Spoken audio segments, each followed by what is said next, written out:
Բարի լույս, Շանթի ուղիղի եթերում մենք ենք առավոտը Շանթումն է և սա հրաշալի առիթ է, որպեսզի մեր օրը սկսենք էլ ավելի մոտիվացված, էլ ավելի դրական և էլ ավելի հրաշալի լուրերով։ Ես հենց նոր նկատեցի, Հաս, որ դու ամեն մեզ բարևելիս ձեռքով ես անում, և ամեն մեզ ստեսություն ասելիս ձեռքով ես անում։ Այո, այդպես ավելի ջերմ է և կոնտակտը կարծում եմ մեր հեռուստադիտողի հետ ավելի լավ է ստացվում։ Բռնացրինք։ Դու նույնպես կարող ես անել, այսպես։ Չէ, դու մեկ անում է, մյուսը պետք է ձեռն պահմանա։ Ամառը և ժամանակն է երեխաներին տանից դուրս թողելու համար։ Սա ոչ թե ես եմ ասում, այլ սա ասում են գիտնականները, մասնագետները հատկապես, և ասում են, որ լավագույնը նրանց համար դուրսն է, դրսում է։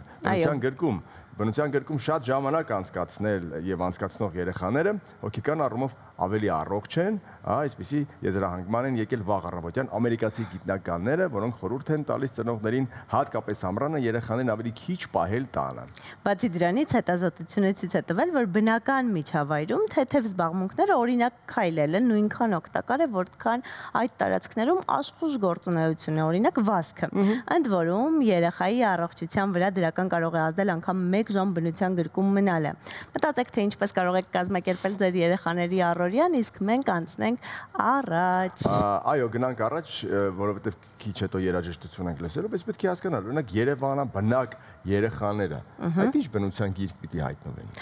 Կարող են գնալ այգիներ։ Օրինակ ինչ այգի կա, որտեղ տենց բնության գիրք է, անտառ է, ծառեր են։ Շատ անտառային չունենք, բուսաբանական այգում արդեն քչացել են ծառերը ցավոք սրտի, բայց օրինակ Թումոյի այգի կարող են գնալ, Սիրահարների այգի։ Մենք 2 ծառ կա այդտեղ, այո, քարե ջունգլի ենք դարձել և այստեղ էլ կարելի է իհարկե տեղեր գտնել արևից պատասպարվելու և բնության գրկում լինելու համար։ Բայց որտեղ էլ որ լինեն, միևնույն է նրանց ճանապարհին օգնության է հասնում, զուգորդում է և դուետ է դառնում իհարկե երաժշտությունը, հատկապես նրանց համար, ովքեր վաղ առավոտյան ականջակալերով վազում են։ Այո, օրվա լավագույն դրական սկիզբը դա կարող է լինել երաժշտությունը Շանթի եթերում։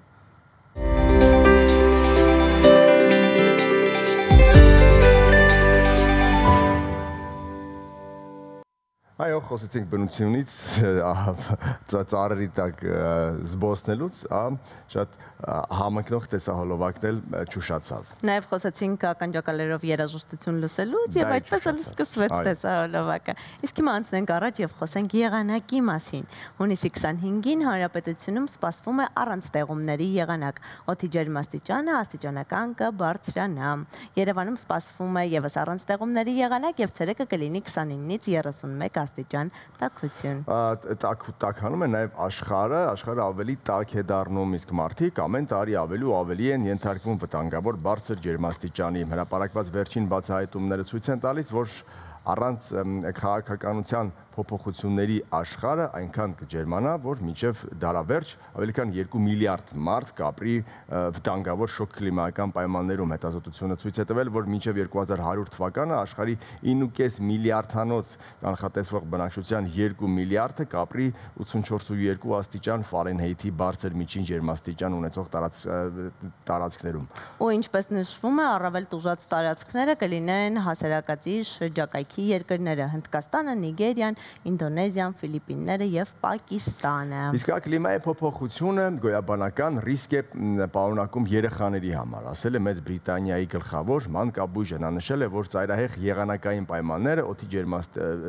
ջերմատվությունը և էներգակիրների աննախադեպ գները իրական ու կործանարար ազդեցություն են թողնում երիտասարդության վրա։ Անգամ Մեծ Բրիտանիայի նման երկրներում աղքատ ընտանիքներում երեխաները ավելի հաճախ են բախվում մահվան հետ։ Այդ երեխաներն ավելի հաճախ են կրում տարածված վիրուսների հետևանքներն ու բախվում քաղցկեղով հիվանդանալու, դիաբետի, ճարպակալման ավելի բարձր մակարդակների հետ և այդպիսով մահացության մակարդակը բարձրանում է ցավոք սրտի։ Այո, դե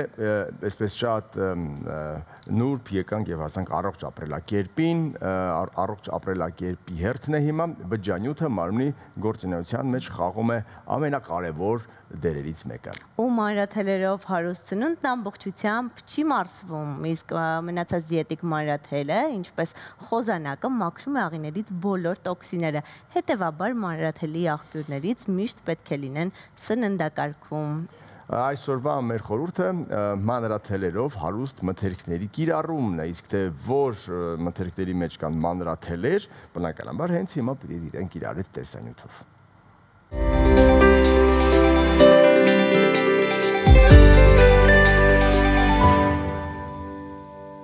Ահա իմացանք, թե որ մթերքներն են առավել օգտակար եւ կարծում եմ ճիշտ ժամանակն է, որպեսզի մեր հեռուստադիտողը նախաճաշի։ Իսկ դրա համար պետք է ժամանակ։ Դուք միջև սուրճը, թեյը կամ այն փոքրիկ բրդուճները միջև կպատրաստեք, գնանք գովազդի, վերադառնանք եւ խոսենք հաջողության պատմության մասին։ Մնացեք մեզ հետ։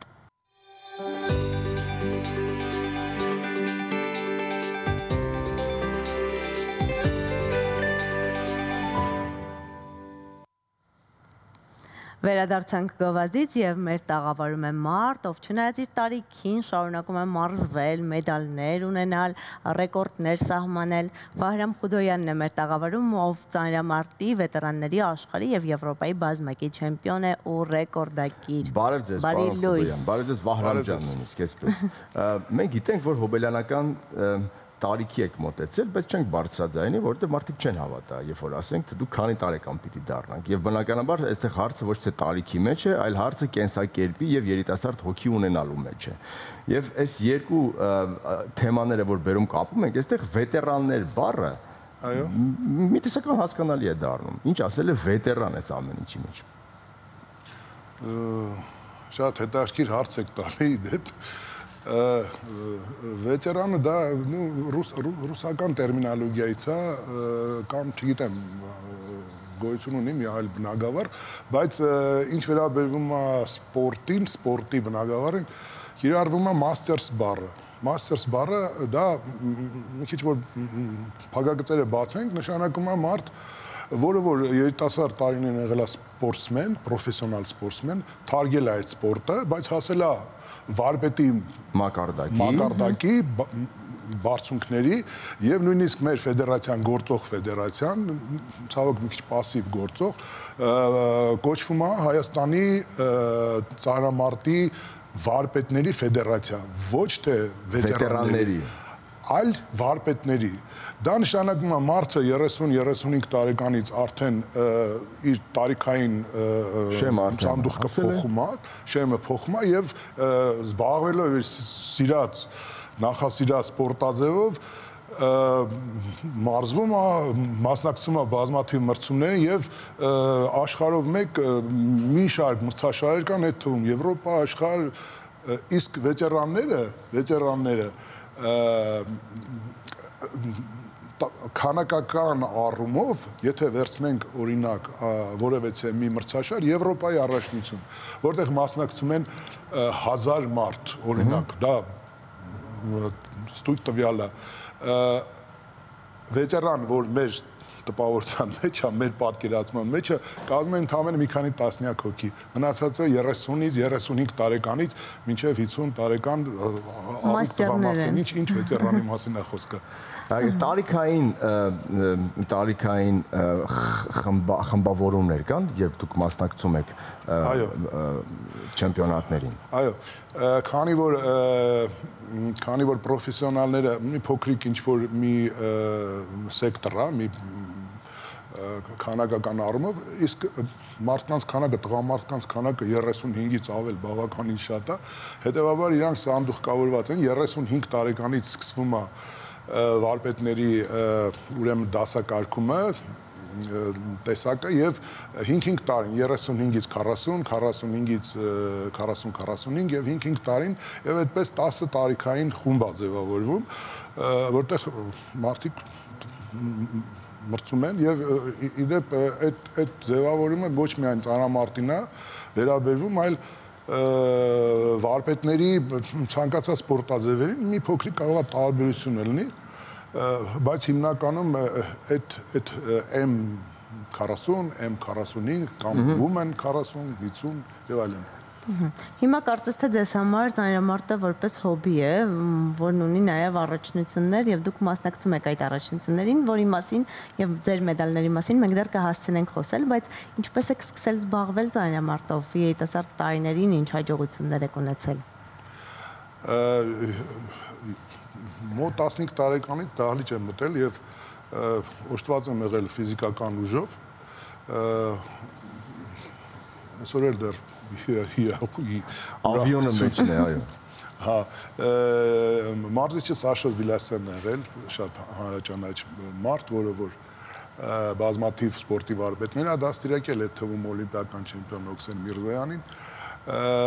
եւ մինչեւ 25 տարեկանը զբաղվել եմ, եղել եմ Հայաստանի բազմակի չեմպիոն, ռեկորդսմեն,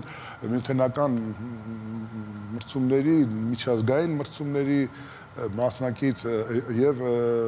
ուղղակի այն ժամանակ այնքան ուժեղ էր մենք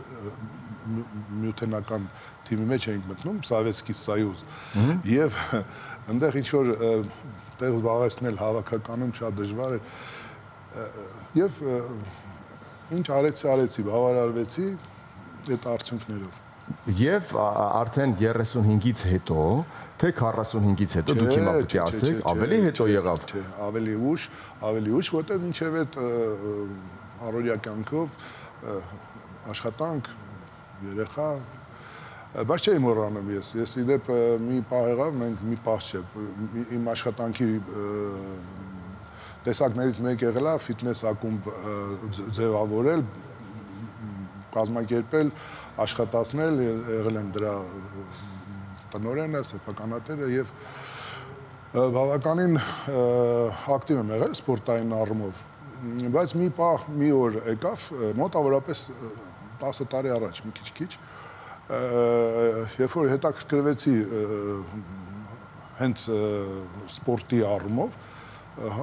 հայտնաբերեցի, որ շատ մրցումներ են անցկացնում, ծանրամարտի շատ մրցումներ են անցկացնում, պատրաստվեցի եւ առաջին մրցումը, գիտեք, շատ հետաքրքիր էր, որ եղավ Օքլենդում 17 թվին համաշխարհային խաղերը, որը համարվում է սպորտազևի եւ մաստերների ամենաբարձր նվաճումը, դա հավասարազոր օլիմպիական խաղերին 4 տարին մեկ է անցկացվում։ Եվ դառնալ չեմպիոն դա բավականին պատվաբեր է։ Իհարկե։ Եվ ես օգտվելով առիթից մի հատ վերարտադրեմ այդ պատմությունը, որովհետև շատ հետաքրքիր պատմություն է դա։ Երբ որ դեռ մի քիչ խամ էի, առաջին մրցումն էր եւ ստացվեց, որ այդ մրցում պետք է անցկացվի ապրիլի 24-ին, պատկերացնում եք։ Եվ տեսնելով իմ հակառակորդներին, որոնք ինձանից օբյեկտիվորեն ուժեղ էին, բայց ես խնդրեցի, որ մի բան արեք, էլի Աստված, որ ես հաղթեմ եւ պատկերացնում եք, ինձ հաջողվեց հաղթեմ եւ ես դարձա Հայաստանի առաջի եւ աշխարհի չեմպիոնը, զուգահեռ եւ աշխարհի չեմպիոն եւ առաջի վարպետների համաշխարհային խաղերի չեմպիոն։ Ընդհանրապես ինչ որ ես հիմա անում եմ եւ Եվրոպայի եւ աշխարհի չեմպիոն, դա Հայաստանի պատմության մեջ առաջի անգամն է, որովհետեւ դեռ չի եղել։ Ես կարծում եմ դա նրանից է, որ կա այսպիսի տպավորություն, որ ուժը տարիքին զիջում է, բայց ձեզ մոտ կարծես թե հակառակն է, որքան տարիքը ավելի մեծանում է, այնքան ուժը կարծես թե շատանում է։ Որն է գաղտնիքը։ Այդ հարցը փորձում եմ դրան պատասխանել շատ մասնագետներ, փիլիսոփաներ, բժիշկներ, գիտնականներ, սպորտսմեններ, մարզիչներ, ես պարզապես գիտեք, երևի կասեմ, այդ հարցի պատասխանը չունի ինչ-որ մի կոնկրետ, ինչ-որ մի մոտեցում կամ ինչ-որ մի մոտեցման ձև կամ որ անես սենց կլինի, գիտեք, պետք է լիաթոք ապրել կյանքով, լիաթոք, լիարժեք, չվախենալ, առաջի բանը, որ պետք է անես, երբեք չընկճվել կամ չդարձակարգել որպես տարիքով մեծ մարդ, պետք է ապրել միշտ երիտասարդ մտքերով, նպատակներով, էլի բազմաթիվ անգամ ասել եմ, կա իմ կարգախոսն է գնա երազանքի ետևից ցանկացած տարիքում։ Ցանկացած տարիքում կարելի է նպատակ գտնել եւ գնալ այդ նպատակի հետևից, այդ երազանքի հետևից, իսկ ֆիզիկական աշխատանքը, ֆիզիկական ակտիվությունը դա պարտադիր բան է, կարևոր չի թե դու ինչ ձևով ես դա անում բարձրակարգ մարզիչի հետ, թե քո այգում ես անում, թե քայլում ես, թե աշխատանքի մեջ ես, պարզապես պետք է անընդհատ ակտիվ լինել, զբաղված լինել աշխատանքի մեջ լինել։ Մենք ծանրամարտից չասեմ թույլ ենք, չասեմ ուժեղ ենք, բայց կայուն ենք։ Կայուն ենք մեր մեդալներով, ամեն տարի մենք մասնակցում ենք, միշտ հույս ունենք, որ ոսկի ենք վերցնելու, փոքրիշատե կայուն ենք մենք։ Բայց այն տարիքային սեգմենտը, որը դուք եք ներկայացնում եւ ձեզանից սկսել է ամեն ինչը, ոնց որ թե բաց է այս տարածքը։ Եվ ձեր հաջողության, պատմության հետքերով արդյոք ձեր հետևից կան կրկին մարդիկ, ովքեր գոլեգաներ են ձեզ, ովքեր ձեր օրինակը տեսնելով վարակվել են եւ գալիս են եւ փորձում են, չասեմ կրկնել, բայց գալ ձեր հետևից եւ այո կրկնել ձեր հաջողությունները։ Պետական ինչ լծակներ կան այստեղ, որոնք օգնում են, որպեսզի այն մարդիկ, ովքեր որ ճակերտավոր ասած թոշակի մեջ են, կարողանան նաև մեդալներ նվաճել աշխարհի մասշտաբում։ Մի քիչ ցավոտ հարց է, ասեմ, քանի որ Հայաստանը իրոք գերտիրություն է այդ առումով, ծանրամարտի առումով, մենք ունենք շատ ուժեղ սպորտսմեններ, բայց չունենք Մենք ունենք երիտասարդ լավ սպորտսմեններ, բայց պրոֆեսիոնալ հարթակում սպորտը վերջացնելուց հետո, ավարտելուց հետո կարիերան գալիս է մի տեսակ վակուում է գալի, տեսակ անորոշություն է գալի եւ սպորտսմենը պարզապես իրան մի փոքր էլ խաբված է զգում, մի փոքր էլ ոնց որ թե մի մեծ բան կորցրած է զգում եւ այդքան լավ չի։ Գիտեք, ես որ գնում եմ Եվրոպայի առաջնություն կամ աշխարհի առաջնություն, դուք հասկանալ եք, որ տվյալ երկիրը պատրաստում է այդ առաջնությունը, եւ այդ առաջնությունները չեն կարող լինեն անհատի կամ ինչ-որ մի ֆեդերացիայի ներքո, այդ պետք է լինի անպայման պետության նախաձեռնությամբ, ամենակիչը առնվազն պետությունը տեղյակ է այդ սպորտի մասին, սպորտազևի մասին։ Ես այս տարի ուրեմն դարձել եմ Գերմանիայի չեմպիոն, պատկերացնում եք, ես գնացել Գերմանիայում, դարձել եմ Գերմանիայի չեմպիոն, այնտեղ մի քանի 100 մարդ է մասնակցում։ Գերմանիայի վարպետների ֆեդերացիան կազմակերպել է Գերմանիայի առաջնություն, ամեն տարի է կազմակերպվում, ձևավորում է ազգային թիմը գնում է Եվրոպայի առաջնություն, աշխարհի առաջնություն, մենք այնքան հեռու ենք, ինչ որ ես ասում եմ։ Ազգային առաջնություններ կազմակերպվում են ամբողջ աշխարհում, մանավանդ այն երկրներում, որոնք որ առաջադեմ երկրներ ծանրամարտի առումով, գրեթե բոլոր պետությունները եւ պետության աջակցությունը կա, այդ առումով կա։ Տարբեր պետություններ տարբեր մոտեցումներ ունեն եւ ֆինանսավորման աղբյուրները բանը շատ մանրամասն պետք չի, համենայն դեպս պետությունը գոնե տեղյակ պետք է լինի, որ բայց ձեր օրինակով սառույցը դեռ չի հալչում, դեռ ինչ-որ շարժկամտերի չի շարժվում։ Շատ դժվար, այդ արժեքավորումը պետք է անի հենց պետական այրերը պետք է անեն, արժեքավորումը։ Իմ հարազատների, իմ ընկերները, իմ ժողովուրդը ինձ արժեքավորում է, երբ որ ես գիտեմ, որ ցանկացած մարդու հարցնես փողոցում այս մարդը դարձել է աշխարհի չեմպիոն, վայ, այս ինչ լավ է, ինչ ուրախանում եմ, որ աշխարհի չեմպիոն, բայց այն տարիքային կատեգորիայում, որտեղ պարզապես պետք է իջնեն բակ եւ նարդի խաղան, կրկնակի կզարմանան այդ տարիքում։ Իհարկե, եթե մեկը կարծում է սա շատ ավելի դժվար է, այստեղ պայքար է գնում եւ քո ֆիզիոլոգիայի հետ, տարիքի հետ, հանգամանքների հետ, երբ որ դու նաև ինչու՞ չէ ինչ որ ժամանակի առումով պետքա ծախսեր անես, գնաս դահլիճ ժամանակ ծախսես եւ ինձ թվում է պետքա գնահատվի եւ հրապուրվի, այո։ Հաշվել եք թե քանի մեդալ ունեք ընդհանուր առմամբ։ Չեմ հաշվել, որովհետեւ շատ ունեմ մեդալ։ ես դες նյութ է ուղարկել, չգիտեմ ինչ էր կամ դուք ինչ եք տեսել, շատ մեդալ ունեմ, երևի մի 2 տասնյակ ամենակիչը, չգիտեմ շատ է դա։ Իհարկե,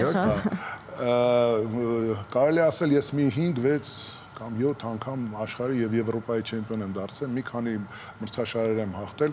մրցաշարերում եւ չեմ հաշվում, որովհետեւ դեռ շարունակական է լինելու եւ ես դեռ նպատակ չունեմ այդ։ Ձեր մոտ ամբողջությամբ հաջողության պատմություն է, Վահրամ։ Եվ այս հաջողության պատմությունը միշտ պիտի փորձել փոխանցել այս մանկավարժական կամ այլ կերպ ասած աշակերտներ կան, մարզիկներ կան, ովքեր գալիս են, դուք նրանց խորհուրդներ եք տալիս, նրանք կարող է եւ լուրջ պրոֆեսիոնալ սպորտում չլինեն, բայց կրկին գան ձեր ճանապարհը, կրկին կրկնեն ձեր հաջողության պատմությունը։ Ունեք նման մարդիկ, ովքեր որ հետևում են ձեզ, նայում են ձեզ, վերցնում են որպես էտալոն եւ գալիս են ձեր հետևից։ Դալիճը, որտեղ ես մարզվում եմ, մանկապատանեկան դպրոցի դահլիճն է եւ երեխեք են պարավում։ Ես երբեք չեմ կենտրոնանում սպորտի վրա։ Ես առաջերտին սպորտը դիտարկում եմ։ Գիտեք, մի քիչ անհավանական է կամ շատ քչերն են դառնում չեմպիոններ։ Դա շատ դժվար է, բայց նստվածքը, բայց դաստիարակությունը, վերաբերմունքը կյանքին, աշխատանքին, չարչարանքին, նպատակասլություն, այդ ամեն ինչը մնում է մարդու հետ, իհարկե, եւ երեխաները, երբ որ գալիս են դահլիճում պարապում են, այդ վերաբերվում է ոչ միայն ծանրամարտին, այլ ընդհանրապես սպորտին, սպորտը դա ամենաուժեղ դաստիարակչական մեթոդն է, մեխանիզմն է։ Մի խոսքով կան, ձեզ նայում են, օրինակը վերցնում են, սա կարևոր բան է։ Իհարկե, ես երբ որ մարզվում եմ, ցանկացած դահլիճում երբ որ մարզվում եմ, բավականին զարմանում եմ, որ Այս տարի հոբելյանական է ձեզ համար, Վահրամ։ Ինչ պլաններ կան։ Նոր մրցաշարեր, հնարավոր է, որ ձեր ինքներդ ձեզ նվեր անեք եւ մի մրցաշար կա, մտածում եք գնաք եւ նվաճեք դա ձեր ծննդյան տոնի համար։ Այո, առաջիկա մրցումը աշխարհի առաջնությունն է, որ Ամերիկայում է անցկացնելու Լաս Վեգասում։ Ծանրամարտ ուզում են դիտարժան դարձնել, գումարել են մի քանի ուժային սպորտաձևեր եւ ֆեստիվալ են անվանվում, դա արդեն եւ ես պատրաստվում եմ առաջիկա մրցումը դա է լինելու, հետո էլի կլինի անպայման մրցումներ, ուզում եմ ռեկորդների քանակը ավելացնեմ, ուզում եմ, որ շատ եմ ուզում, որ ես մենակ չգնամ, հիմա կան տղաներ, որոնք սկսել են զբաղվել, որոնք փոքրիկ քայլերով ուզում են հաջողության հասնեն,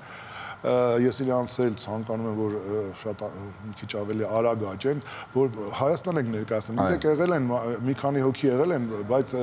մի անգամ մասնակցելուց հետո ինչ-ինչ պատճառներով իրանք պարզապես չեն շարունակել, էլի չեմ ուզում մանրամասնել, բայց ինչ-որ մի խանգարող հանգամանք է եղել, որ չեն կարողացել շարունակեն։ Թող լինի այնց, որ մենք կայանանք, մեր թիմը կայանա, Հայաստանի հավաքականը ուժեղանա, մենք ուժեղանանք եւ ներկայացնենք նաեւ այս ոլորտում, նաեւ այս հարթության մեջ ոչ միայն երիտասարդ, ոչ միայն պրոֆեսիոնալ, այլ եւ մենք էլ ենք, չէ, ինչ որ մի այդ ամբողջ այդ ճակատի մի մասնիկն ենք։ Բացի հավաքականի ուժեղանալուց, սա ձեր օրինակով կարող եմ վստահաբար ասել, որ նաեւ առողջության մասին է, դրա համար ցանկացած տարիքում մարզվելը իհարկե խրախուսվում է։ Ձեր ասածը թող կատարվի, այո, միանշանակ։ Եվ ձեզ նորանոր հաջողություններ մաղթենք, ձեզ մաղթենք առողջություն ամենակարևորը եւ հուսանք, որ աշխարհի Լաս Վեգասից կվերադառնաք կրկին ոսկի մեդալով եւ մենք ձեզ ելի կհյուրընկալենք այստեղ։ Անպայման սպորտում ընդհանրապես առաջին նախապայմանը առողջ լինելն է եւ մարդ, որ մտածում է սպորտային հաջողությունների մասին, առաջի հերթին թող ուրախ լինի, որ այդ սպորտը իրանց ստիպում է, որ ինքը որոշակի կանոններ պաշտպանի, առողջության քիչ խմի, քիչ բանանի եւ երևի թե ամենամեծ ձեռքբերումը ամեն մարդու համար հենց այդ է, երբ որ եթե ինքը առողջ է ալնում։ Շնորհակալություն հայտնենք Վահրամ Խուդոյանին, լրացել է ձեր կլորամյակը, թե դեռ նոր պիտի լրանա։ Վաղը։ Նախապես չենք շնորհավորում, բայց ի սրտե կմիանանք վաղը բոլոր շնորհավորանքներին։ Շատ շնորհակալություն։ Ձեզ առողջություն ամենայն բարիք։ Մեր տաղավարում էր ծանրամարտի վարպետների աշխարհի եւ Եվրոպայի բազմակի չեմպիոն եւ ռեկորդակիր Վարամ Խոդոյանը, մտածված ասացի, վարպետների, որ վետերանների հետ չիմանա, որ ինչ որ հայրենական պատերազմի մասնակից է Վարամ Խոդոյանը։ Գնում ենք գովազդի բարեկամներ, վերադառնում եւ կրկին ասում ձեզ բարի լույս։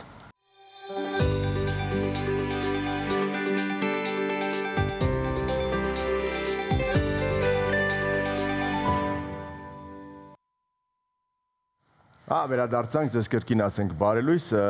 խոսեցինք, չասեցինք, որ այսօր չորեքշաբթի է։ Մի քիչ ուրբաթ, Արթուրը կասի։ Մի քիչ ուրբաթ։ Ժամանակն է ճամփորդելու։ Հիմա գնանք մի տեղ, որտեղ որ շատ շոկ է լինում եւ շարունակում ենք պատմել հետխորհրդային մայրաքաղաքների մասին։ Այսօր գնում ենք աշխարհի ամենաշոկ վայրերից մեկը Տաշկենտ։ Այո, Տաշկենտ են գնում։ Միջալոց հսկայական այս քաղաքը գտնվում է Չորչիկ գետի հովտում, այժմ այն ԱՊՀ-ի ամենամեծ քաղաքն է, թռչնի հայացքից հիմա կտեսնենք, թե ինչքան կանաչի մեջ պարուրված, կանաչի մեջ թաղված է այս հրաշալի քաղաքը։ Իդեպ Տաշկենտում յուրաքանչյուր բնակիչ ունի 69 քառակուսի մետր կանաչապատ տարածք։ Բա, պատկերացնում եք ինչ է կատարվում։ Եթե չեք Դու հավատում, ասում էիր այգիներում դե քարե ջունգլի մենք ենք, նրանք էլ կարող են ասել կանաչապատ մայրաքաղաք։ Գնանք Տաշկենտ, տեսնենք թե ինչ հետաքրքիր տեղ է այն։ Գնացինք։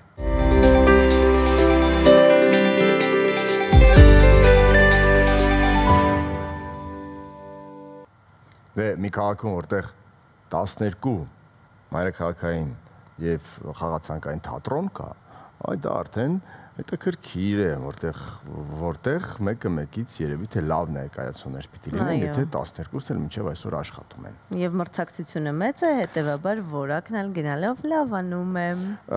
Այո, սիրելիներ, ուղարկենք ձեզ երաժշտություն, որպեսզի առավոտը էլ ավելի լավ կազմակերպեք։ Իսկ դուք մնացեք մեզ հետ, շուտ կվերադառնանք։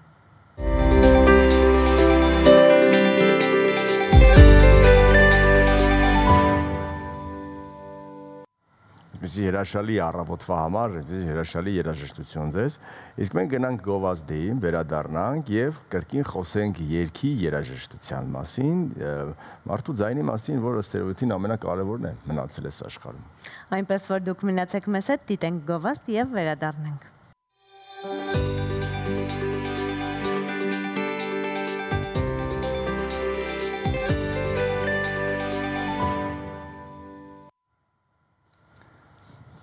Վերադարձանք գովազդից եւ արդեն մեր տաղավարում է մեր սիրելի վոկալիստ Ռուզաննա Ջամբազյանը։ Շատերդ նրան գիտեք մեր երաժշտական նախագծերից, քանի որ Ռուզաննան աշխատել է գրեթե բոլոր մասնակիցների հետ։ Հիմա էլ նրա օգնությամբ են երգեցողության մեջ վարպետանում Հայ Սուպերստար 6-ի մասնակիցները։ Հայ Սուպերստարից իհարկե կխոսենք, բայց մեր հանդիպման հիմնական մեխը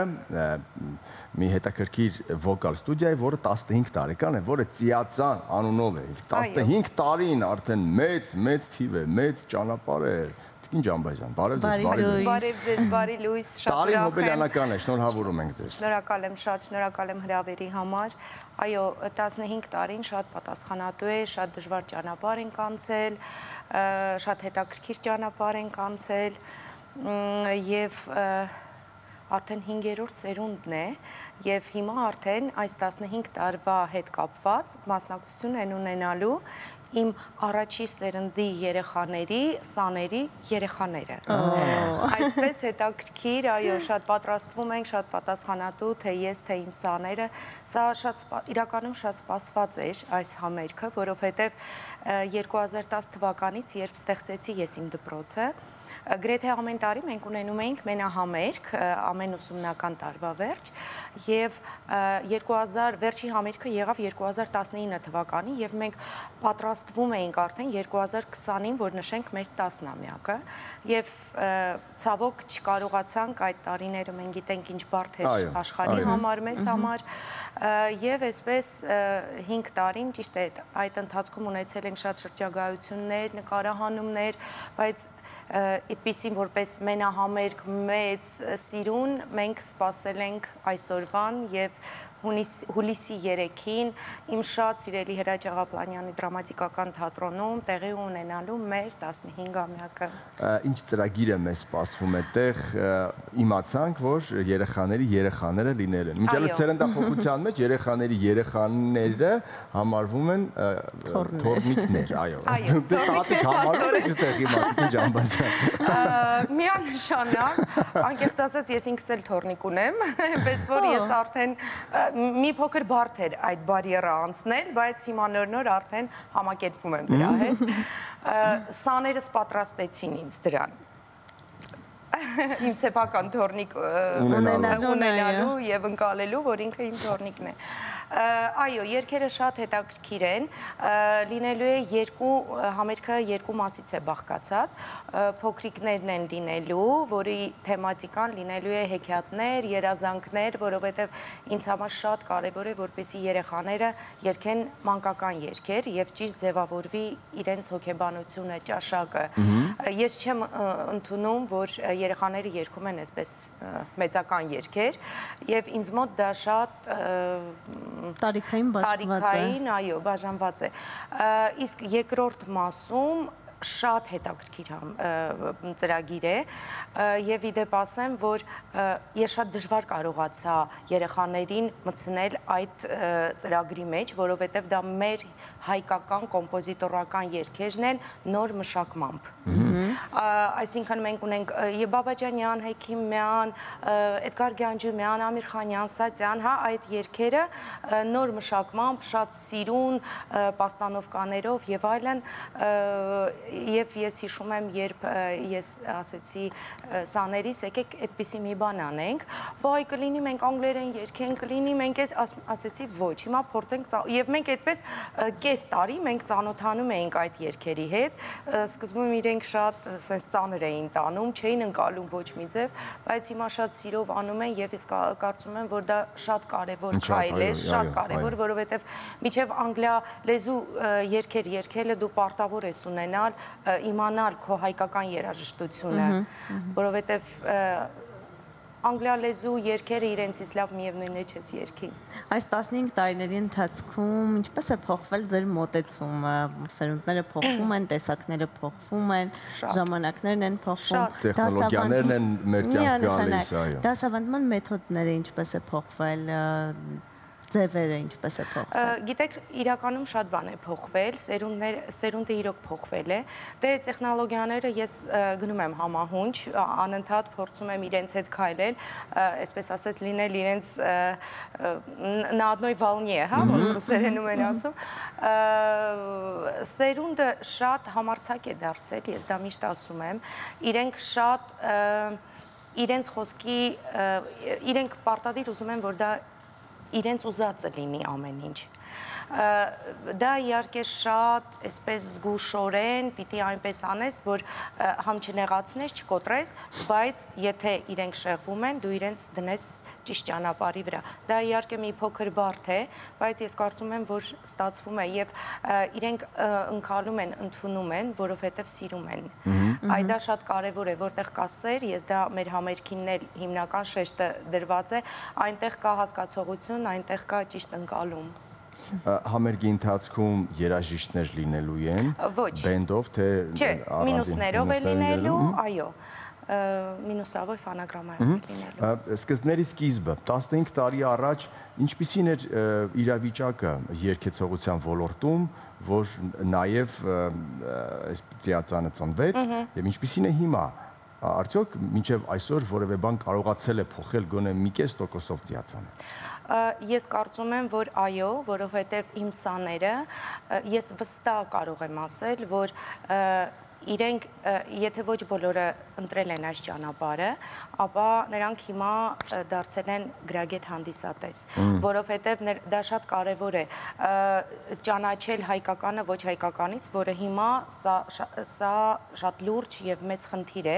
որովհետև ամեն ինչը խառնվել է եւ հիմա իդեպ ավելի շատ, քան 15 տարի առաջ։ Եվ տարբերակելը բարդ է շատ։ Շատ, մենք քննարկում ենք, մենք ամեն դասի ժամանակ քննարկում ենք, եթե ինչ-որ մի նոր երգ է դուրս գալիս, ինչ-որ ոչ հայկական էլեմենտներով, այսպես ասած, մենք փորձում ենք քննարկել, ես փորձում եմ ասեմ, դե ասեք, որն է մերը, այսինքն ես վստահ եմ, որ իրենք դա տարբերում են եւ ապագայում իրենք հաստատ կլսեն ճիշտ երաժշտություն։ Դուք մի լավ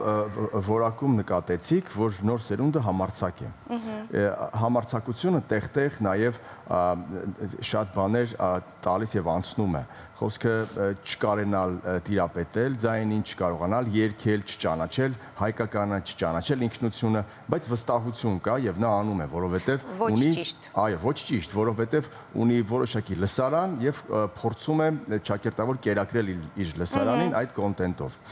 Եվ դուք լավ բան նշեցիք, որ եթե նույնիսկ ծիածանի սաները չեն ընտրում երգեցողությունը, նրանք դառնում են գրագետ հանդիսատես։ Հիմա այս համատարած անգրագիտության մեջ որքանով է պետք գրագետ հանդիսատես լինել։ Շատ է պետք։ Ես դա գրեթե ամեն տեղ եմ ասում, որ այն ինչ հիմա կատարվում է, եթե մենք չկարողանանք դա կանգնեցնել, սանձել, մենք 10 տարի հետո մենք ուղղակի չենք ունենա մշակույթ, իսկ ազգը վերացնելու առաջի պայմանը դա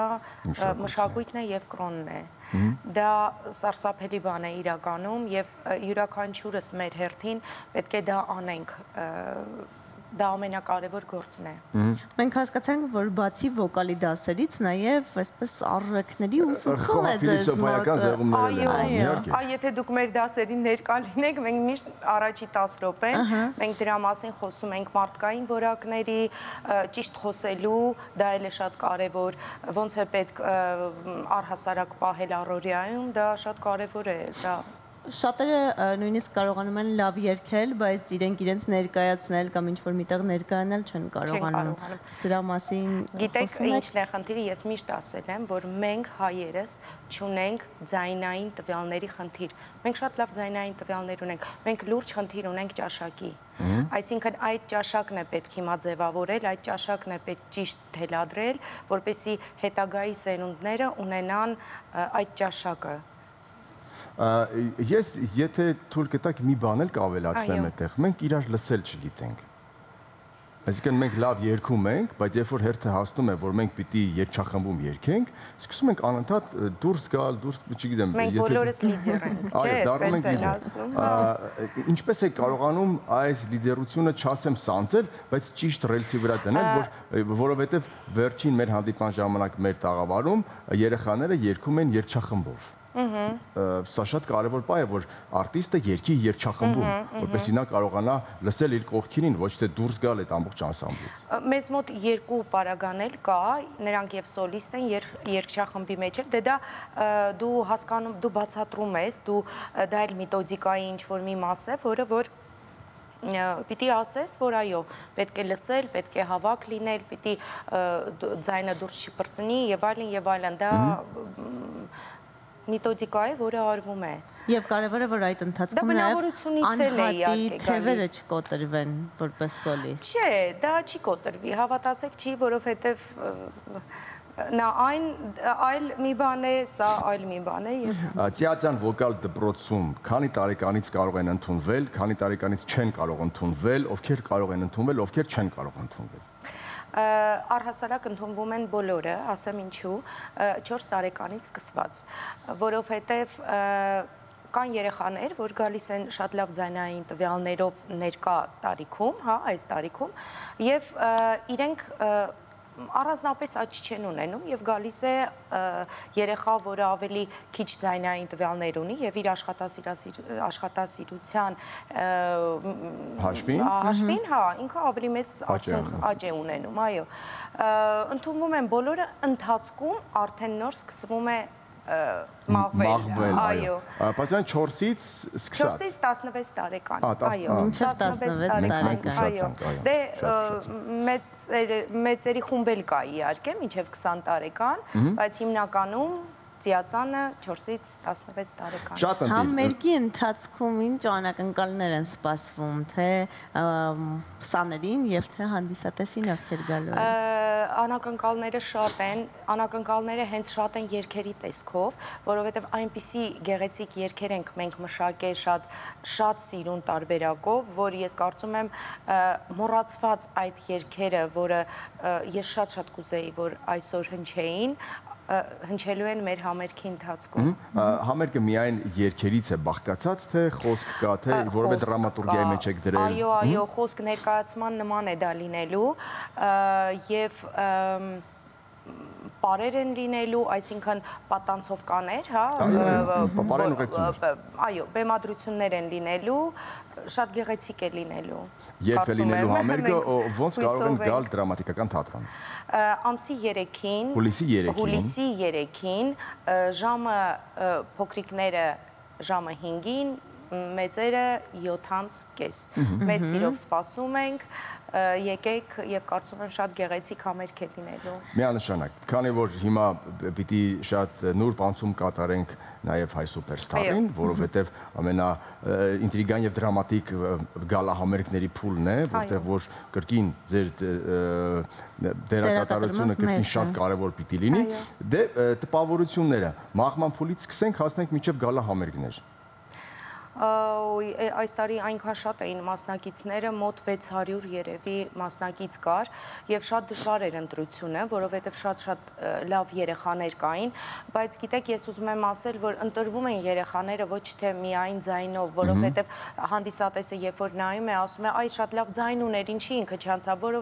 մեզ մոտ այստեղ միայն ձայնը չէ։ Մենք դիտարկում ենք իրենց որպես արտիստ, այսինքն ինքը ոնց է բեմի վրա, ինչքան ճկուն է ապագայում երգել եւ հայ սուպերստարը մի փոքր տարբերվում է, հա, ազգային երգչից։ Այստեղ երգելու են նաեւ անգլալեզու երգեր։ Այսինքն եթե այնտեղ մենակ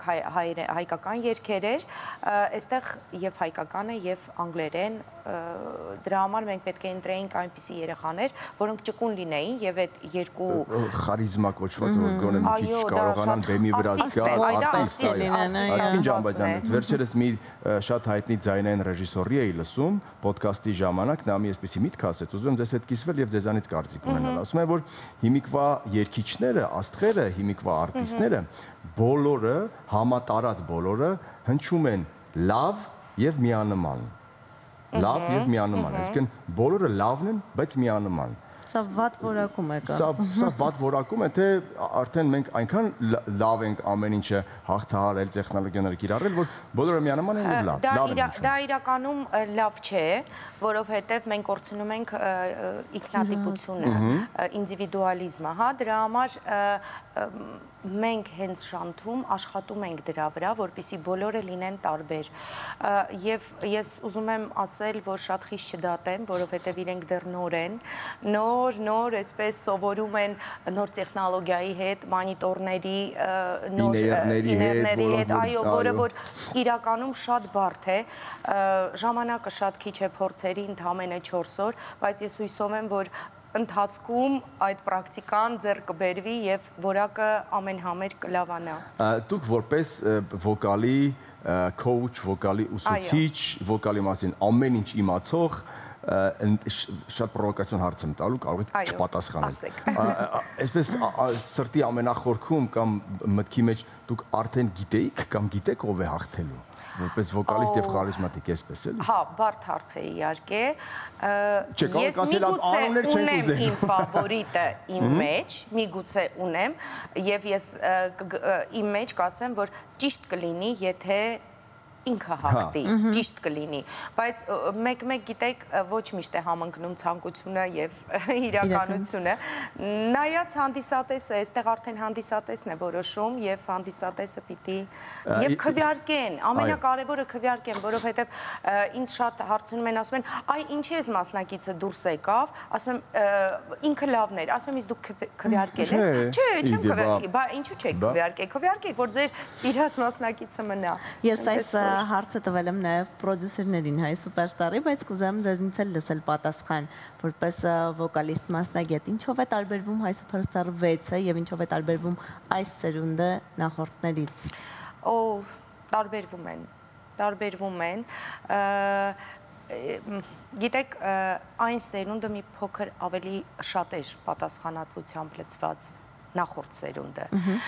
Իրենք մի քիչ ավելի այսպես մատների արանքով են նայում, իրենք, ես դա իրենց էլ եմ ասել, իրենք ուզում են, որ բոլորը հարմարվեն իրենց։ Այդ դա հիմա փորձվում է շտկել այդ ամենը, ամենամեծ խնդիրը դա է, համարձակությունն էլ է մի քիչ վնասում է այս պարագայում։ Ճիշտ եք։ Կարծում եմ կշտկվի, որովհետև շանս իսկապես մեծ դպրոց է, որ չի կարող չշտկվի, այո։ Եվ մարդկային մեր նախկին պրոդյուսերը միշտ ասում էր Աննան Թադևոսյան, ասում էր սա բանակ է եւ դուք պիտի այդ կանոններին ենթարկվեք։ Всё։ Պարտավոր են ենթարկվել, եթե իրենք այստեղ են։ Չի կարող չփոխվել, սա միանշանակ է եւ ինչպես Տիկին Ջամբազյանը նշեց, այո, մենք մատը զարկերակին դրած ենք եւ մենք էլ փորձում ենք այնպես անել, որ չվնասենք նրանց, այլ ճիշտ միայն օգնենք եւ օգնող տարբերակով բերել ճիշտ դաշտ, որովհետեւ ամեն դեպքում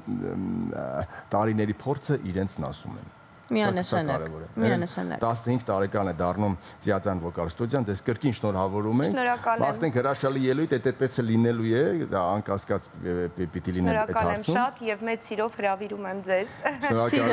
Շնորհակալություն։ Տիկին Ջամբազյանն էր մեր տաղավարում, շնորհակալություն։ Մենք գնում ենք գովազդի, վերադառնում եւ ձեզ կրկին ասում բարի լույս։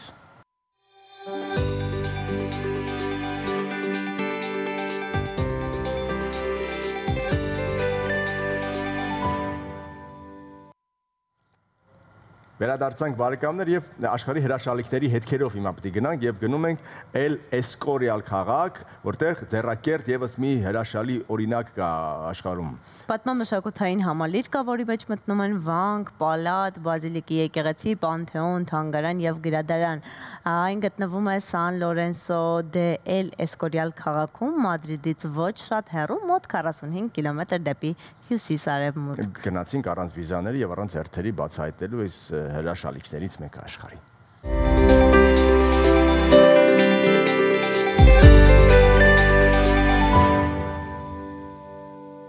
Հետաքրքրի թեման մենք կրկին շարունակում ենք եւ խորացնում եւ ես հարց ունեմ։ Ես էլ այդ հարց ուզում եմ քեզ տալ, արի իրար հետ տանք 3, 4։ Դու վախենում ես մթությունից։ Ես վախենում էի մթությունից, մինչև որ սկսեցի հասկանալ, որ մթության մեջ ավելի հետաքրքիր է։ Այսինքն փոքր ժամանակ փորձում էի հիշել, որտեղ է մեր տան սեղանը, որտեղ է բասկաթոռը, քայլեցի այստեղ իմ թողաթափերն էին, ես համարը թենքնում էի եւ չընկա եւ գնացի, սկսեցի արդեն մերվել մթության հետ, բայց կան երեխաներ, որոնք որ մինչև այսօր եւ դեռ մեծ տարիքում էլ երբ մութ է սկսում են վախենալ։ Ինչ անել։ Այո, ինչ անել եւ ինչպես է առաջանում այդ վախը, որովհետեւ նորածին երեխաները իրականում չունեն վախ, ոչ մի բանի։ Երեխաները չունեն վախ, մինչև որ սկսում են նրանց մեջ մցվել այդ վախը։ Մի արա, որովհետեւ չի կարելի, որովհետեւների ջան։ Այս բան մայրիկ էջն է, ծնողաբարության էջն է առհասարակ, բայց մայրիկ խորագրով գնանք հասկանանք ինչպես անել, որ վախերը չպարուրեն երեխաներին։ Այո։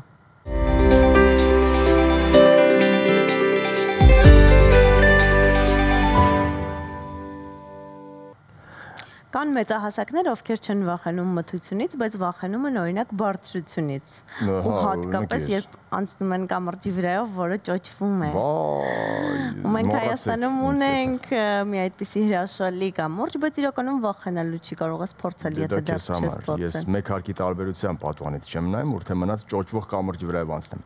Հեռու չեն գնում, Հայաստանում ենք դեռևս մնում եւ Երևանից, Կիևյանից գնում ենք դեպի Խնձորեսկ, գնանք եւ բացահայտենք այս հրաշալի վայրը։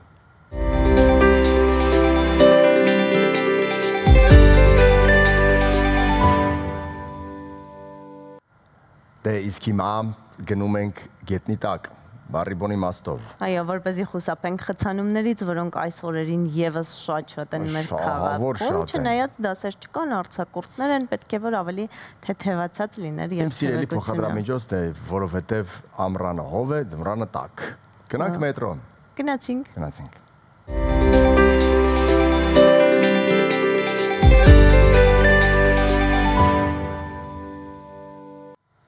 Վերջ սիրելիներ, այսօր այսքանը, կգանք վաղը, իսկ մինչ այդ ժպտացեք եւ եղեք առողջ։ Հաջողություն ձեզ, լավ որ ենք մաղթում։